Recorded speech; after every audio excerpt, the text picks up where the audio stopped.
Disebutkan oleh Bang Martin itu bagus. Apa tadi? Apa yang disebutkan Bang Martin? Yang mana?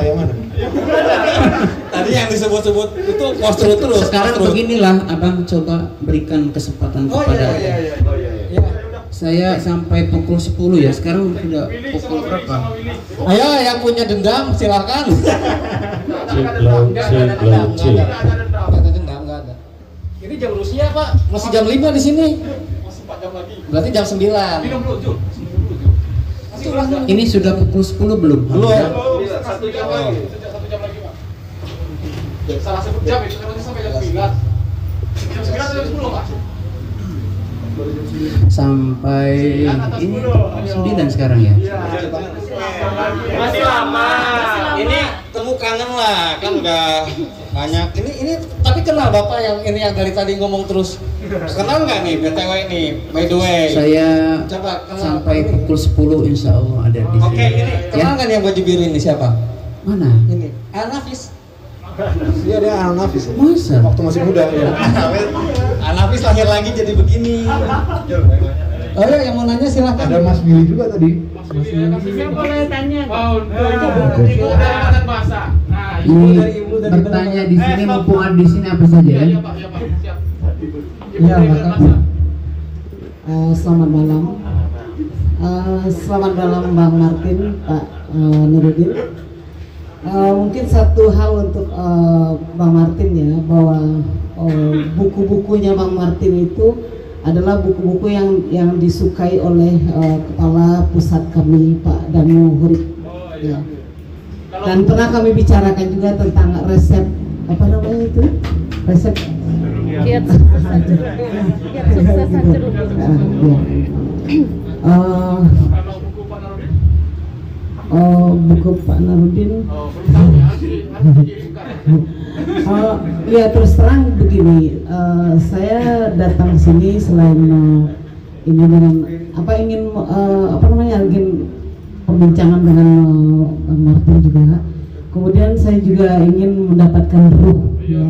Karena ketika memoderatori pun saya ingin mendapatkan ruh dari situ gitu Bang. Saya belum pernah menyaksikan Pak Narudin ini berbicara, dan kemudian ketika saya memandu itu tidak mungkin saya memandu orang yang tidak saya ketahui gitu kan. Nah itu. Berarti udah dapat dulunya ya, Mi ya? Oh. Sudah ya. Sudah tertancap pada kita. Ya, kemudian saya tahu bahwa yang jelas kata orang gitu kan yang disampaikan saya ingin membuktikan seperti itu bahwa ini strukturalisme murni. Pak Nurudin itu strukturalisme murni kata orang. Kemudian ketika saya baca gitu, karena saya juga belajar menjadi kritikus mungkin ya. Kritikus yang mengkritisi bukan yang mengkritik. Itu kan ada perbedaan ya. Tadi Pak Nurudin juga menjelaskan bahwa ada kritikus, kemudian ada kritik, ada kritisi. Nah, bagi kami kritisi itu adalah menganalisa itu peneliti judulnya. Jadi di Badan Bahasa itu banyak peneliti sastra. Ya, di Badan Bahasa itu banyak peneliti sastra, tetapi kami tidak menjelaskan, tidak berkata bahwa sebuah karya itu sudah sah setelah kami kritik, tidak gitu. Tidak setelah kami analisis itu karya itu akan menjadi semacam legitimasi bahwa ini sudah sah gitu. Karena setiap perbincangan analisis semua orang itu kan tentu berbeda-beda. Tetapi bukunya Bang Martin yang tebal itu apakah Pak Narudin juga sudah membacanya? Saya juga tidak tahu persis. Kemudian ini tentang Hamzah, buku Hamzah, bahwa saya pernah mendapatkan workshop dari Pak Sapardi dulu sebagai orang Badan Bahasa. Kami dimodali dengan berbagai metodologi sejak awal masuk di Badan Bahasa itu gitu. Kemudian sebagai peneliti juga tentang penerjemahan ini. Maksud saya apakah Hamzah itu penerjemah ataukah Hamzah itu pencipta karya? Saya ingin tahu itu. Nah, bagaimana membedakannya? Apakah Hamzah ini? Berat-berat pertanyaannya. Mungkin filsuf ya. Karena ada istilah-istilah begini, intratekstual, kemudian represi. Ya, Pak Naru jawab. Harus dijawab itu. Badan bahasa yang Apa namanya Bukowski? Ya, Bau Bukowski. Nah, jadi saya memang membaca ini, jadi saya ingin tahu Hamzah di dalam ininya itu diposisikan sebagai penerjemah ataukah sebagai pencipta karya kreatif? Oke, terima kasih banyak Pak Nurudin. berat sekali ini. Berat sekali. Pak Martin silakan. Mulai saya. Ini Waduh, makalahnya Pak Narudin kan? iya, Pak Narudin. berat sekali. Ibu tadi namanya Tapi siapa? jangan muter-muter Pak, Bu. saya terbiasa. Langsung ya. Ibu, terima kasih sudah mewakili perasaan saya. Karena saya diajarkan meneliti itu harus fokus. Fokus. Oh, fokus. Dan kalau jawab tanya. Langsung. Pertanyaannya apa tadi? Penerjemah atau pencipta karya? Tuh. Langsung jawab. Biar Sudah dijawab sebetulnya tadi, tapi belum diperjelas ya. Ibu, pertanyaan ini sangat bagus sekali. Setiap penerjemah puisi, jawab langsung aja Pak ini Narudin. langsung dijawab ini, ya. Puisi yang dihasilkannya itu, puisi terjemahannya itu milik si penerjemah. Jadi itu puisi baru dalam bahasa sasaran. Mana buku tadi ini? Teman-teman sekalian, jadi buku puisi terjemahan ini sebetulnya ini adalah puisi baru atau dua buku puisi baru dalam bahasa sasaran, yaitu buku puisi barunya milik Hamzah. Jadi ini adalah buku puisi Hamzah Muhammad. Atau kalau kita tidak menggunakan nama Hamzah Muhammad, ini adalah buku puisi Charles Bukowski sebagai alter egonya. Jadi orang yang menerjemahkan itu dia memiliki karya yang diterjemahkannya itu sebagai miliknya pribadi. Kenapa seperti itu? Nah ini Bu, terjemahan dalam bahasa gaul atau dialek Betawi atau Jakarta ini menunjukkan bahwa di situ ada namanya adaptation, adaptasi. Jadi ini terjemahan yang diadaptasi secara kultural yang diterjemahkan itu bukan miliknya Charles Bukowski, maka jadi milik Hamzah. Maka tadi ketika ditemukan ada I diterjemahkan menjadi secara bahasa gaul burung gue. Nah, Barang saya. ya, burung gue itu berarti milik Hamzah. Jadi burung gue milik Hamzah. Oh, ya, burung gue milik Hamzah katanya. Aduh. Nah, itu milik Hamzah. Bersayap. Ini mau ditanyain nggak? Pak Narudin tuh banyak idiom burung ya dalam puisi. Burung apa dulu, tersampar petir malam apa gitu, idiom burung. Tapi tadi jadi ketika ditanyakan penerjemah atau pencipta karya, jawabannya apa? Ya kalau bukan penerjemah tentu penerjemah kan.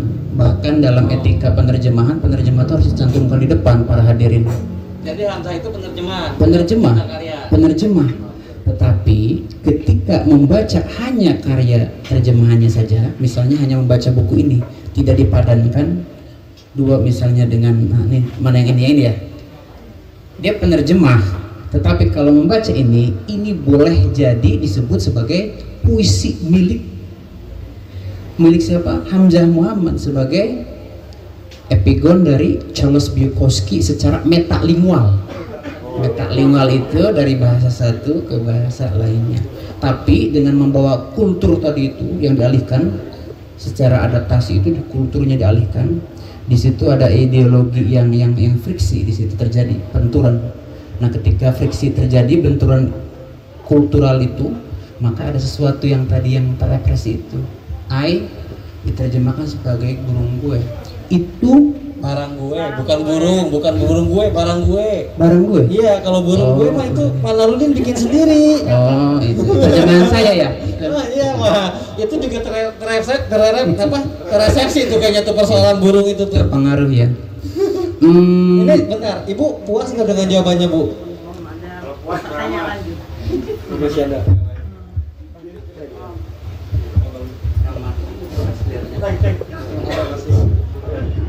Oh iya, soal penerjemah sebagai pemilik karya gitu, artinya pemilik terjemahannya ya. Saya juga minta tolong sama Bang Martin juga gitu. Di Badan Bahasa kami juga punya penerjemah. Nah, penerjemah bahasa dan penerjemah sastra ada di Badan Bahasa gitu. Tetapi ketika mereka menerjemah itu misalnya bukunya siapa yang Raor Jacobson misal, tapi penerjemah di Badan Bahasa itu tidak berkata bahwa itu buku dia, tapi itu adalah buku terjemahan dari Raor Jacobson. Nah, kemudian ketika misalnya bukunya Bang Martin contohnya kan diterjemahkan ke dalam bahasa, di Badan Bahasa itu kan banyak bahasa yang banyak ahli bahasa hampir seluruh dunia gitu. Misalnya dalam bahasa Indonesia diterjemahkan ke bahasa Inggris, tapi penerjemah di Badan Bahasa tidak berkata bahwa itu adalah karya dia, tetapi hasil terjemahan dari karyanya Bang Martin gitu. Nah, dalam pandangan penerjemahan dalam pemahaman Pak Narudin itu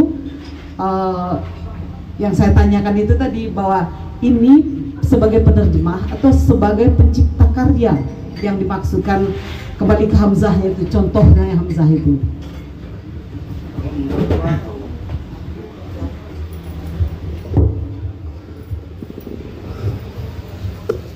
Kan sudah jelas, karya sastra itu ada puisi, ada prosa, ada drama, dan juga ada terjemahan, ada ilmu sastra, ada sastra atau karya sastra. Jadi kalau Hamzah juga pernah menulis buku puisi dengan bahasa Indonesia yang baik dan benar ya Hamzah, betul tidak? Pablo Neruda misalnya tidak pernah. Nah, Apa mau menerjemahkan? bukan Menerjemahkan apa nulis puisi? Kalau menerjemahkan buku puisi, menerjemahkan buku puisi pernah ya? Pernah ya? Pablo Neruda, betul? Itu dengan bahasa gaul atau bahasa Indonesia yang baik dan benar? Bahasa Indonesia. Ini juga bahasa Indonesia kan? Iya, ini juga bahasa Indonesia. Iya, ini bahasa Indonesia. Nah, jadi teman-teman, puisi yang diterjemahkan itu menjadi puisi milik si penerjemah dalam bahasa sasaran itu. Milik itu bukan buku ini milik saya, arti di situ bukan hanya itu, tetapi maknanya ganda. Bukan hanya Charles Bukowski ini, buku ini miliknya Hamzah, bukan. Tetapi yang diterjemahkan ini adalah sinonimi dari istilah dia mengkreasi atau menciptakan puisi baru dalam bahasa sasaran Ibu. Jadi yang harus dilengkapi oleh kita itu adalah pada mulanya menerjemah. Ketika sudah jadi karya terjemahan, yakni puisi-puisi ini berjudul Bahaya Latin Hidup Abadi atau puisi cinta paling mantap, itu menjadi puisi baru dalam bahasa sasaran. Nah, puisi baru itu diistilahkan oleh saya adalah milik si penerjemah. Itu pernah pula dikemukakan oleh Sapardi Djoko Damono. Jadi ini adalah puisi baru di dalam bahasa sasaran. Kalau berbicara secara diakronis, artinya secara temporer, terikat dengan kewaktuan atau keruangan yang berbeda, maka harus dirujuk kepada karya yang diterjemahkannya, buku ini. Tetapi kalau ditinjau secara sinkronis, satu masa atau satu tempo, maka dapat dikatakan Ibu ini membetulkan apa yang dikatakan Ibu. Maka puisi ini adalah penciptaan dalam tanda petik baru dalam bahasa sasaran Ibu. Jadi Ibu, jawaban Ibu jadi tepat disebut bahwa puisi-puisi ini adalah Pertanyaan Ibu. oh ya, pertanyaan Ibu menjadi betul bahwa puisi ini adalah dalam tanda petik penciptaan baru sebagai puisi-puisi dalam bahasa sasaran itu. Intinya kalau kita menerjemahkan teman-teman, kita akan menguasai bahasa Inggris atau bahasa asing yang di sini, dan kita akan menguasai bahasa di sini. Kalau kita sudah terampil menerjemahkan, maka kita pun akan mampu membuat puisi dalam bahasa sasaran atau Indonesia yang baik dan yang baik atau yang bagus. Kenapa seperti itu? Proses metalingual, pengalihan dari satu bahasa ke bahasa yang lain itu di sini terjadi. Nah, di sini ada terjadi pergulatan linguistik. Pergulatan linguistik yaitu dari bahasa yang sumber tadi dialihkan ke dalam bahasa sasaran. Pergulatan itu terjadi karena ada kode-kode budaya di sini yang mengganggu. Ya. Itu kan sebetulnya ini ya penjelasan sederhana gitu ya, bahwa untuk menerjemahkan itu penerjemah harus bisa menguasai bahasa sasaran dan bahasa asli gitu. Itu kan intinya ya Pak Narudin, tapi dibikin berputar-putar itu. Ini mungkin ada yang mau nanya lagi, teman-teman yang lain. Saya juga masih ada pertanyaan ini sih, sebetulnya saya kalau pinjam istilah Sulaiman H itu, Pak Narudin, saya mencoba meraba denyut nadi gitu teman-teman kesusastraan Indonesia tentang fenomena Narudin Pituin gitu. Oh, Dia Anugrah sudah terkencing-kencing sepertinya. Masih di luar mungkin sedang relax. Iya, sedang merokok. Pertanyaan saya ini sambil nunggu, tapi kalau ada teman-teman yang mau nanya silakan. Kalau enggak, saya juga mau nanya lagi gitu biar ini. Ada nggak? Ji mau nanya Ji? Nah, iya jangan canggung kata Pak Narudin. Cek. Selamat malam Narudin. Saya Uji dari Wonogiri, kota kecil di Jawa Tengah, sengaja ke Jakarta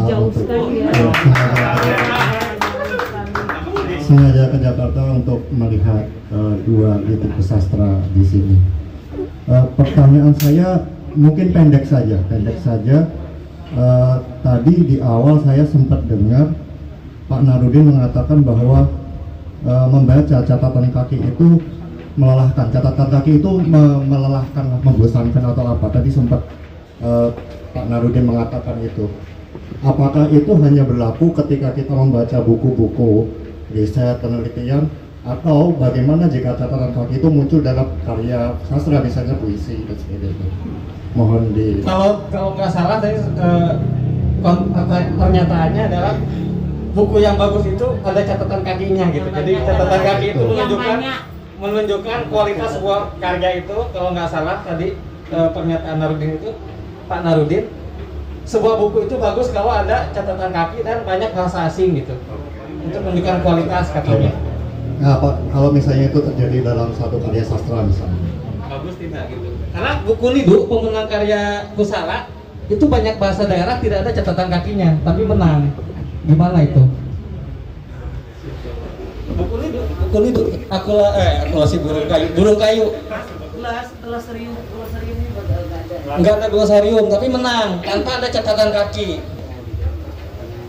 Mau ada pertanyaan lain lagi? jawab dulu saja. Soalnya tadi Pak Narudin juga sempat bilang saya udah tua, lupa nanti. Oh iya, betul. Ini catatan kaki ya. Pertama, nah ini lebih jelas. Pertama, catatan kaki itu tadi itu diperhatikan oleh kaum dekonstruksionis. Sebelum membaca misalnya suatu tulisan, kaum dekonstruksionis itu melihat catatan kaki terlebih dahulu. Jadi yang pokoknya kalau dalam dekonstruksi itu yang tidak penting dianggap penting. Oh, jadi kalau kaum dekonstruksi ini Pak Martin takut khawatir tadi belum menyimak. Jadi kaum dekonstruksionis itu kalau baca catatan kakinya dulu. Bukan itu, bukan seperti itu. Oh. Menganggap penting yang tidak penting. Misalnya suatu tulisan ada catatan kakinya, maka fokus dulu kepada catatan kaki itu. Atau ada titik mangsanya yang agak berbeda penulisannya itu. Dia memperhatikan itu. Kalau ada pengantar yang satu baris atau kutipan, maka dia akan terfokus kepada itu terlebih dahulu, seperti itu. Sebab ketika suatu karya itu dibongkar, dismantle, Nah, istilah dalam rekonstruksi itu dismantle, dibongkar seperti mesin. Nah, bongkaran-bongkaran yang lainnya itu diperhatikan ketika direkonstruksi kembali. Nah, ini kaitannya dengan apakah kalau ada puisi di bawahnya ada catatan kaki. Jadi puisi esai intinya kesana kelihatannya nih.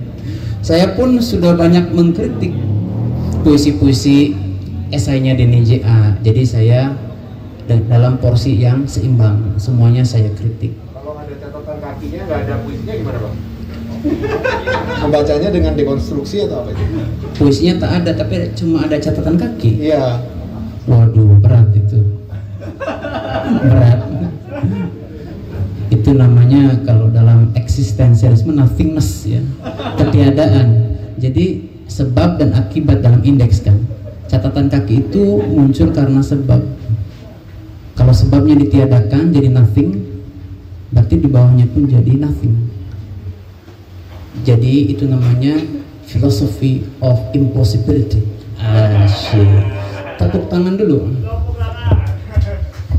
Jadi senang sekali saya di sini bertemu dengan Bang Martin. Oke, sebentar, ini udah disebut tadi ya kesenangannya. Uji terpuaskan jawabannya? Sementara ya. Belum. Oh, ternyata belum. Kalau ingin agak supaya puas Baca buku. dalam puisi esai itu saya mengkritik secara bukti ilmiah bahwa di sana ada kekurangan. Tidak merujuk puisi esai juga. Ya ini contoh katanya dalam karya sastra Ya. misalnya yang ada catatan kakinya. Jadi catatan kaki kalau menjadi muncul puisi, jadi catatan kaki itu fakta yang memunculkan fiksi dalam puisi, itu tidak boleh ada definisi atau istilah, sebab definisi atau istilah itu bersifat indeks yang tidak terbalik. Tetapi kalau fakta mendahului fiksi berarti indeks yang terbalik. Nah, kekurangan dari puisi esai itu, dan itu harus didekonstruksi, harus disempurnakan. Tidak boleh ada definisi kata atau catatan istilah, semuanya harus fakta, fakta yang mendahului fiksi. Di situ yang membuat puisi esai itu sekarang tidak ramai lagi itu, karena saya sudah menjelaskan ke sana. Oh ya, satu lagi mungkin yang karena tadi disebut puisi esai ya. Saya penasaran misalnya seseorang itu menulis puisi esai itu dia sebutannya penyair atau esais ya? Nah, itu.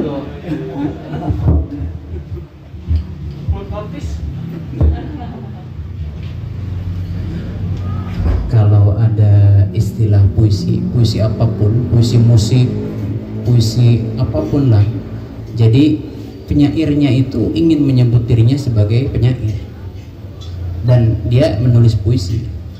Sebab di dalam tadi itu Bang Martin ya, dalam tradisi yang post-truth itu atau postmodernism, maka istilah itu disebut dengan, ada istilahnya namanya aleatoris, random, acak.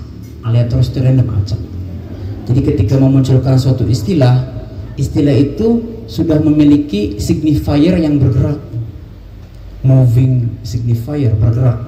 Puisi esai bergerak. Aleatoris kan ada hubungannya dengan aloe vera. Gimana itu? Kenapa bisa disebut sebagai sesuatu yang random? Kan dia aloe vera kan jelas tuh. Coba dijelaskan. Lidah buaya ya.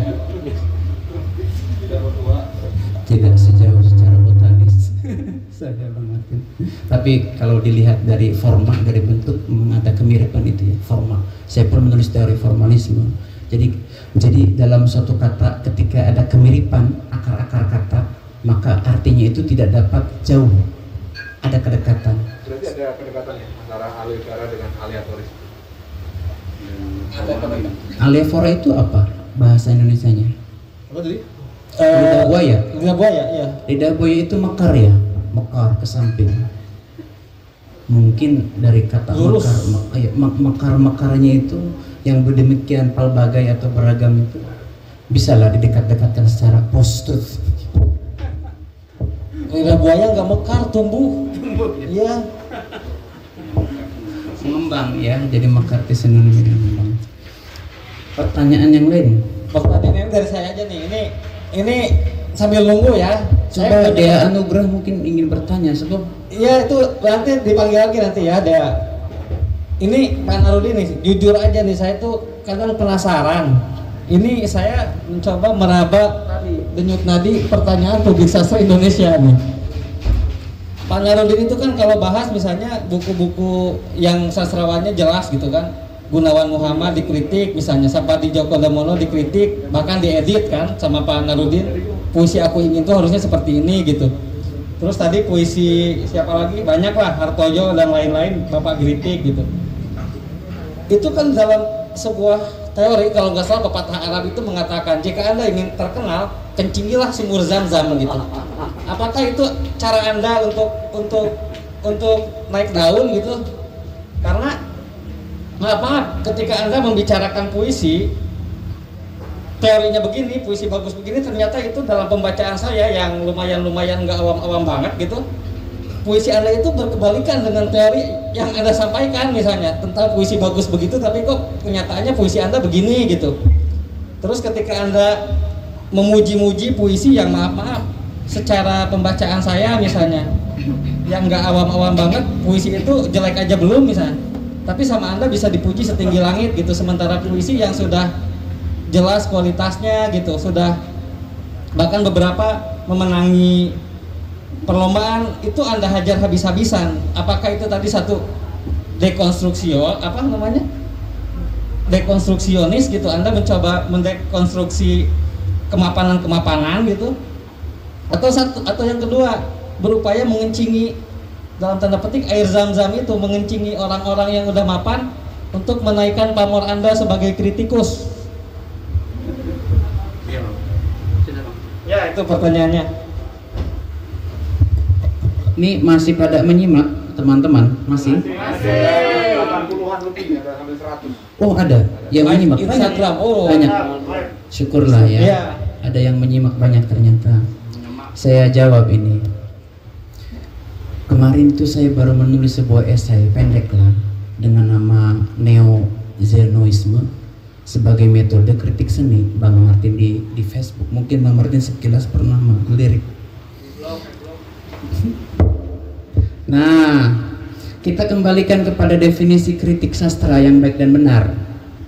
Mengkritik sastra itu adalah mengupas karya sastra baik buruknya. Jadi kalau kita sudah ada tendensi negatif, sebetulnya itu bukan kritikus yang bagus. Tetapi kalau kita mengungkap mana sisi baiknya, mana sisi jeleknya, itu kritikus yang bagus. Tapi ingat, di dalam kualitas itu ada gradasi. Apakah itu ada bagus, ada setengah bagus, dan ada jelek. Nah, ketika mengatakan puisi itu bagus, berarti kualitasnya bagus. Ketika mengatakan puisi itu setengah bagus, berarti kualitasnya setengah. Ketika mengatakan puisi itu jelek, berarti memang jelek. Sapardji Djoko Damono dalam buku beberapa catatan itu, saya lupa judul lengkapnya, tahun 1983, dia mengatakan lingkaran setannya seperti ini. Kritikus jelek diikuti kritikus jelek tidak menumbuhkan penyair. Penyair jelek diikuti penyair jelek tidak menajamkan kritikus. Nah, Sapardji Djoko Damono di situ tersirat itu secara implisit, secara pragmatik. Dia mengatakan istilah puisi jelek. Bahkan di buku itu ada puisi jelek, ada tidak tertib, ada lemah. Sapardji Djoko Damono dia melakukan penilaian sesuai dengan mutu karyanya itu. Nah, bagaimana sekarang sesuatu yang harus dikemukakan secara apa adanya menjadi pelbagai pemaknaannya? Nah, itu masuk kepada teori resepsi pembacaan. Setiap pembaca di dalam kepalanya itu memiliki horizon of expectations. Bahasa Indonesia aja, pakai bahasa Indonesia. Apa itu? Harapan, ya.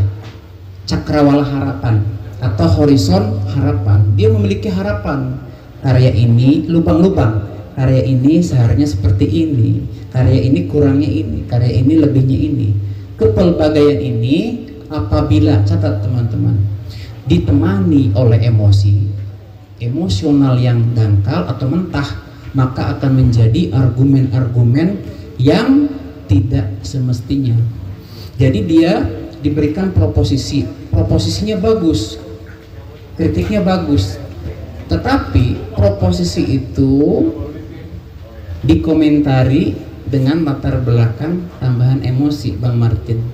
Jadi proposisi yang lawannya itu, tambahannya itu tidak sesuai atau tidak on the point, tidak kena. Oleh sebab itu kepelbagaian makna itu dipengaruhi oleh latar belakang pengetahuan itu.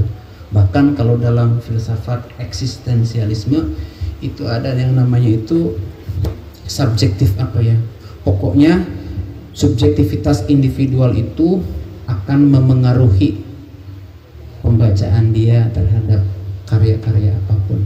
Oleh sebab itu saya beritahukan ini kuncinya supaya dijembatani, supaya lebih apik dan lebih rapi. Dibagi dua, Bang Martin dan teman-teman, pembaca itu dibagi dua. Ada pembaca awam, ada pembaca khawas atau pembaca yang pakar atau cerdas. Oleh sebab itu pembaca awam harus wajib mengikuti kepada pembaca yang ahli atau pembaca yang cerdas itu. Kenapa demikian? Karena teks itu maknanya itu memiliki makna pusat. Itu teori saya. Makna pusat atau central meaning. Central meaning itu adalah makna yang tercantum di dalam batasan formalisme puisi yang ada di sana. The Death of the Author, esainya Roland Barthes pada tahun 1967 atau 1968 itu. The Death of the Author yang dikatakan oleh dia itu adalah matinya pengarang. Itu sebetulnya pengarang itu mati menulis misalnya puisi dengan batasan misalnya 2 bait, dengan batasan form atau bentuk yang 2 bait itu. Dan kita memaknai puisi itu tidak boleh lepas dari 2 bait itu, tergantung pada kata, depending on the words. Kalau zaman sekarang saya mendengar ceramahnya Bang Martin di Badan Bahasa, depending on the science, dan on the science-nya itu oleh Bang Martin itu digoyahkan secara dekonstruktif dengan istilah moving signifier. Ketika sudah moving signifier mengatakan buku ini bagus kata siapa, tulisan ini kritik bagus kata siapa, Anda menang juara lomba kata siapa.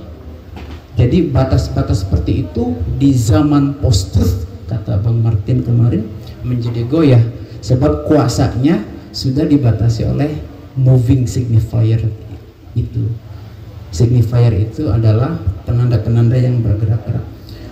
Saya itu sebetulnya ingin memperoleh bukunya Bang Martin. Apa itu Bang Martin? Tuh buku yang Bang Martin yang terluar ya, apa tuh? Ingin membaca ya nanti ya. Itu sangat relevan itu dengan moving signifier itu. Nah, kalau postkolonialitas kayaknya Bang Nurdin jarang membahas ya. Itu satu topik yang sangat saat ini banyak sekali ditulis ya, terutama salah satunya oleh pemenang penghargaan kritik sastra Badan Bahasa itu subjek utamanya adalah tentang pasca kolonialitas dari Sun Lee Thomas Alexander. Dari Bang Nurdin kayaknya nggak pernah ngomong itu deh, yang diomongin selalu death of the author atau apa. Itu kenapa ya Bang? Kenapa ada satu yang hilang dari pendekatan pasca kolonial itu?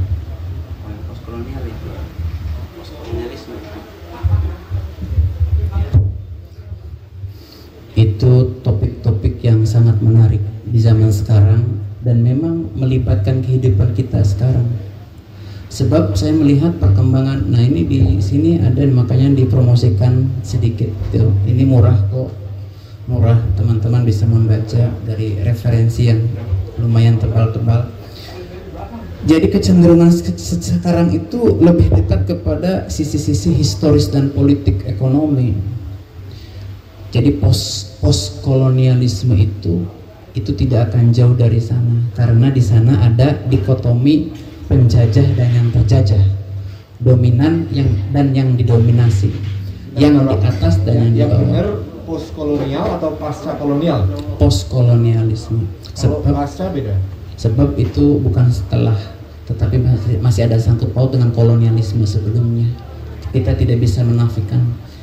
Bagus ya Bang ya pertanyaannya itu. Tidak bisa menafikan kolonialisme. Kenapa seperti itu? Waduh, ini betul-betul pertanyaan yang meruntuh meluluh lantakan saya. Ya dari tadi Ini belum lancar ya. meluluh lantakan saya ini. Kenapa seperti itu? Itu seperti kritikus tangguh loh Pak Narudin. Iya, Ingat. ya terima kasih. Itu seperti Mikhail Bakhtin di sana, di Rusia sana, ketika ditanya, Anda itu sebetulnya seorang Marxis? Iya tidak.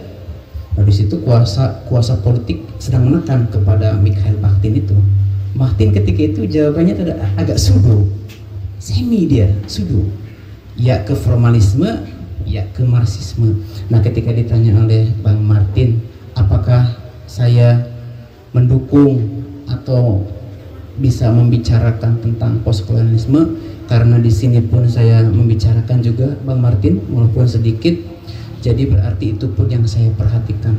Jadi apa yang disampaikan oleh Catherine Bandel ya, Catherine Bandel, Saud Situmorang, kemarin Sundi Thomas Alexander dengan pendekatan itu. Pemenang Badan Bahasa. Buku Pak Narudin nggak diikutkan ke Badan Bahasa yang kritik. Kalau tidak salah saya ikut itu. Kalah sama Suli berarti nih.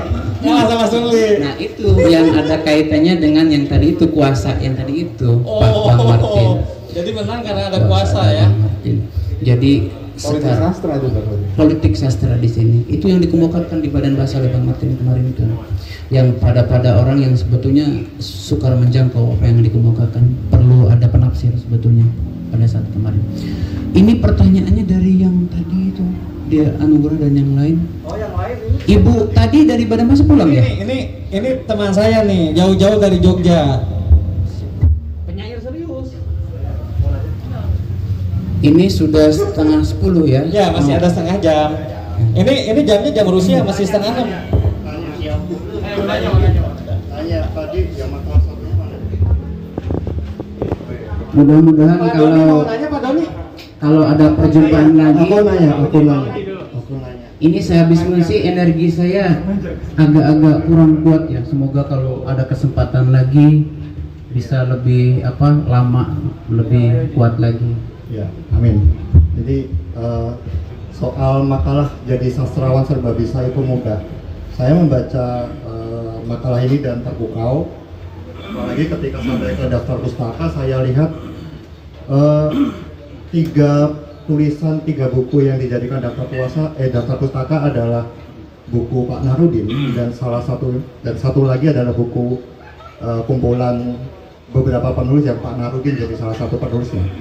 Kenapa memakai daftar pustaka dari buku-buku Pak Narudin sendiri? Apakah buku-buku yang ditulis oleh orang lain dan kritikus lain, pemikir lain sudah tidak memadai sehingga Bapak memakai pemikiran Bapak sendiri untuk menjelaskan apa saja yang ingin Bapak sampaikan lewat makalah ini? Begitu, terima kasih.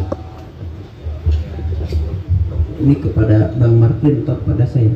Pada Pak Ya. Pertanyaannya ini meluluh lantahkan saya. Ya. Berat pertanyaannya ini.